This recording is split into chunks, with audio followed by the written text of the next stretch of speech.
Imaginez une entreprise qui génère 5 milliards de chiffre d'affaires sur le dos de ses 2 millions de commerciaux.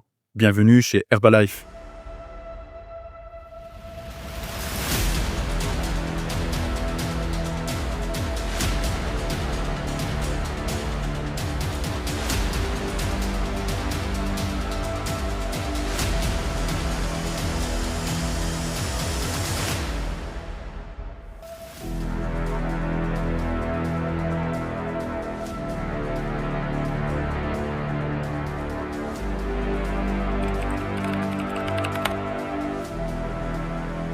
Une présence dans plus de 90 pays, sponsor de Cristiano Ronaldo, une image de marque impeccable, axée sur la santé et le bien-être. Ça, c'est la vitrine. Mais alors, comment cette machine peut-elle être si rentable tout en laissant la majorité de ses participants sur le carreau? Alors, arnaque du siècle ou génie commercial, aujourd'hui on va démonter la machine Herbalife pièce par pièce et on va plonger dans les chiffres, les procès, les techniques de manipulation psychologique. Vous allez voir que la réalité est bien plus complexe et fascinante que vous l'imaginez. Alors, tout commence en 1980 avec un jeune homme, Mark Hughes. Alors, la légende, soigneusement entretenue par l'entreprise, dit qu'il a été traumatisé par la mort de sa mère dû à un régime yo-yo dangereux. L'effet yo-yo, c'est l'enchaînement de régimes mal adaptés et de reprise de poids. Sa mission devient alors personnelle, sauver le monde grâce à une bonne nutrition.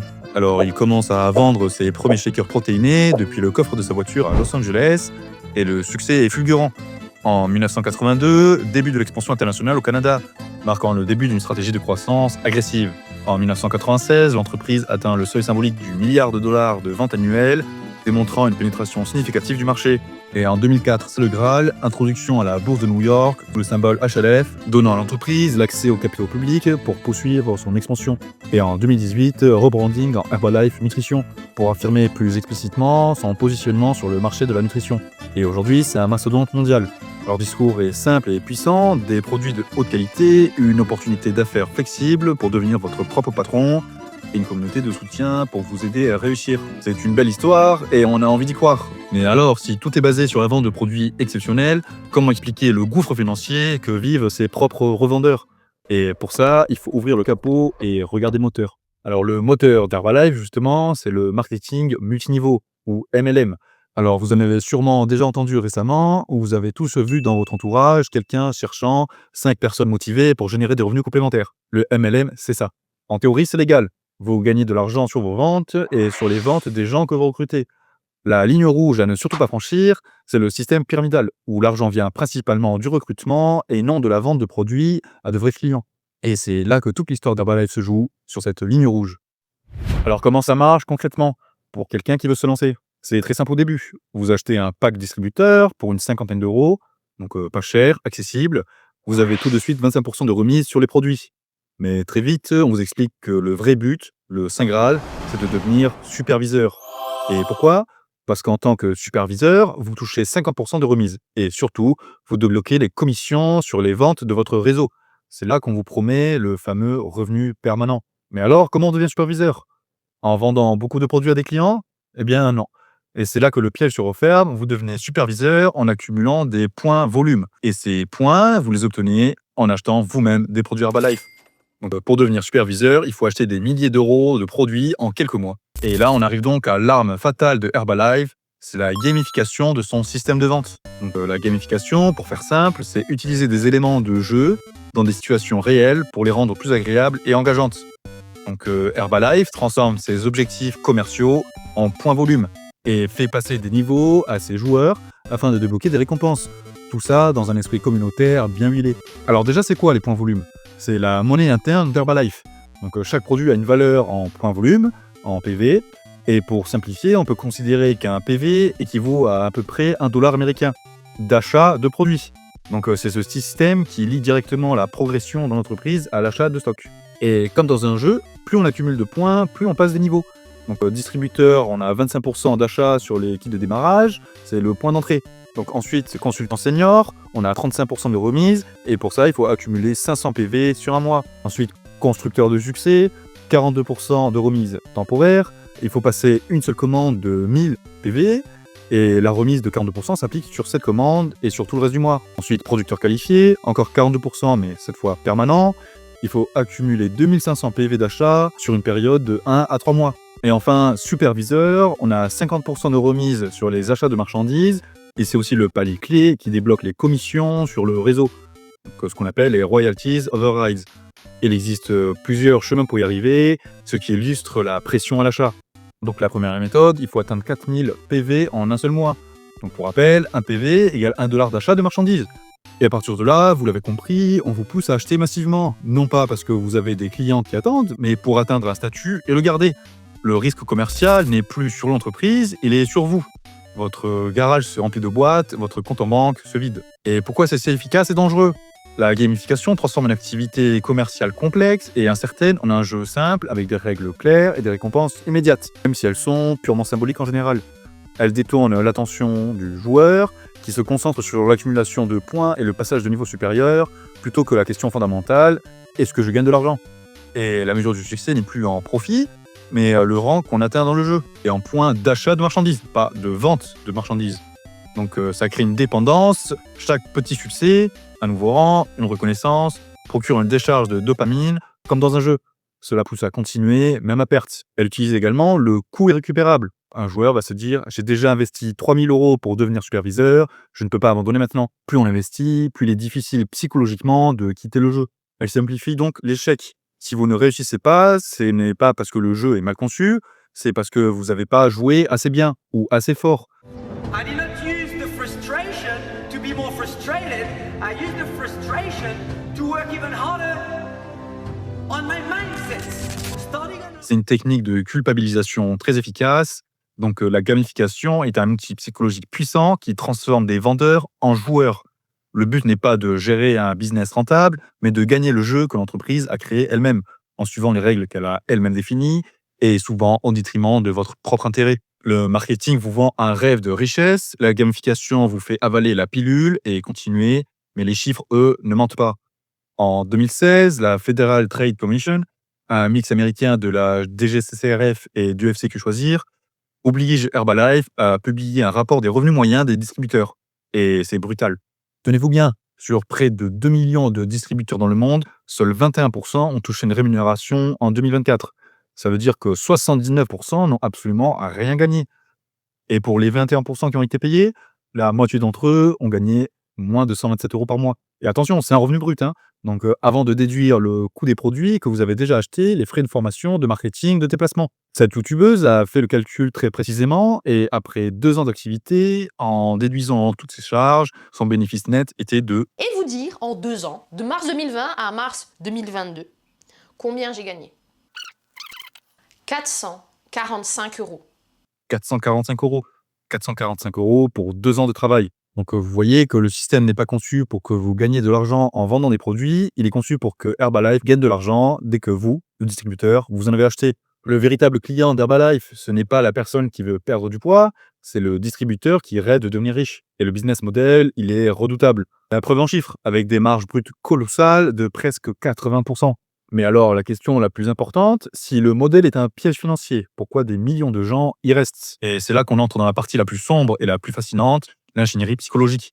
Le cœur du système, ce sont les événements, des extravaganzas et des séminaires de leadership payants pour les distributeurs, mais qui sont présentés comme obligatoires pour réussir. Ce sont de véritables messes de motivation conçues pour créer une euphorie collective. On y entend des témoignages poignants, on célèbre les gagnants en leur donnant des pins et en les faisant monter sur scène. On crée un sentiment d'appartenance à une famille. Le système cultive une mentalité de nous contre le reste du monde et les critiques sont des négatifs, des jaloux, et si vous échouez, ce n'est jamais la faute du système, c'est votre faute, vous n'avez pas eu la bonne attitude positive. Vous n'avez pas travaillé assez dur. Cette culpabilisation est un mécanisme de contrôle incroyablement puissant. En France, des organismes comme la Mivitude ou l'UNAFDI ont reçu des centaines de signalements. Ils décrivent des techniques d'emprise mentale qui présentent de nombreuses similitudes avec celles des mouvements sectaires. Promesses séduisantes, isolement de l'individu, discours culpabilisants et création d'une nouvelle famille de substitution. Donc, face à un échec financier quasi certain pour les distributeurs, Herbalife offre des récompenses psychologiques. Un but, une communauté, de la reconnaissance. C'est le ciment qui maintient la pyramide debout.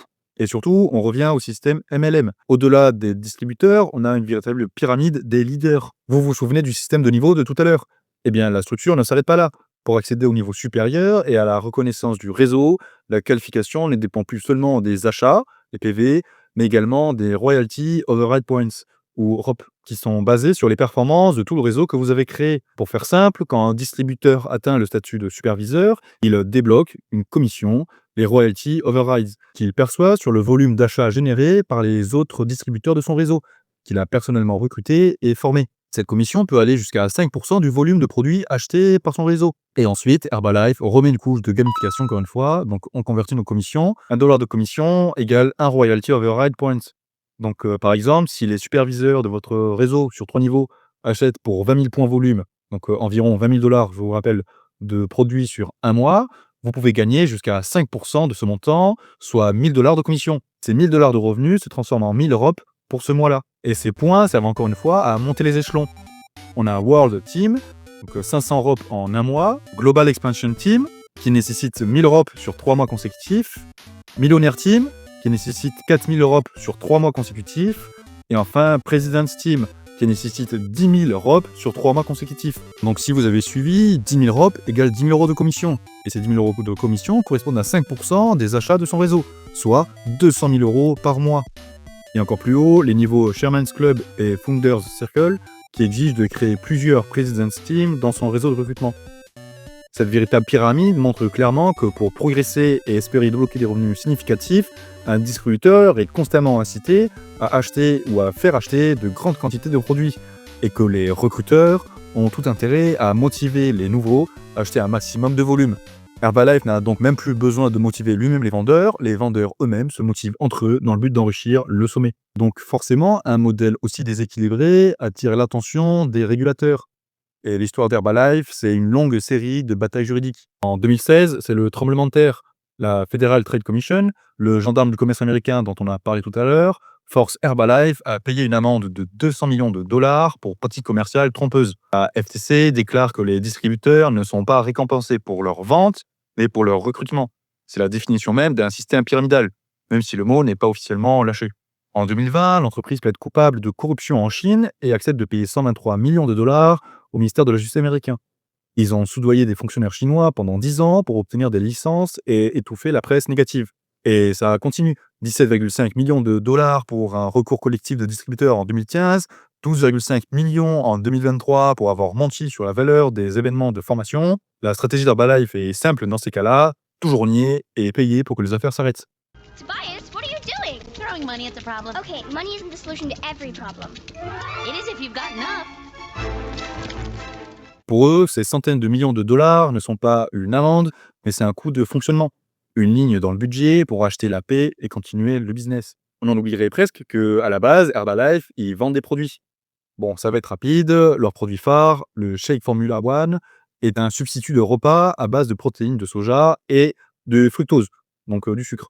Une portion préparée avec du lait contient 21 grammes de sucre, c'est énorme. Et ce produit à lui seul représente 30% du chiffre d'affaires de la boîte. Et le prix est souvent 2 à 3 fois plus cher que des alternatives de meilleure qualité, que vous trouverez partout. Le prix élevé ne sert pas à payer des ingrédients miracles, il sert bien à financer les commissions sur tous les étages de la pyramide. Et pire, des dizaines de rapports médicaux à travers le monde ont lié la consommation de produits Herbalife à des cas graves de lésions du foie, des hépatites toxiques.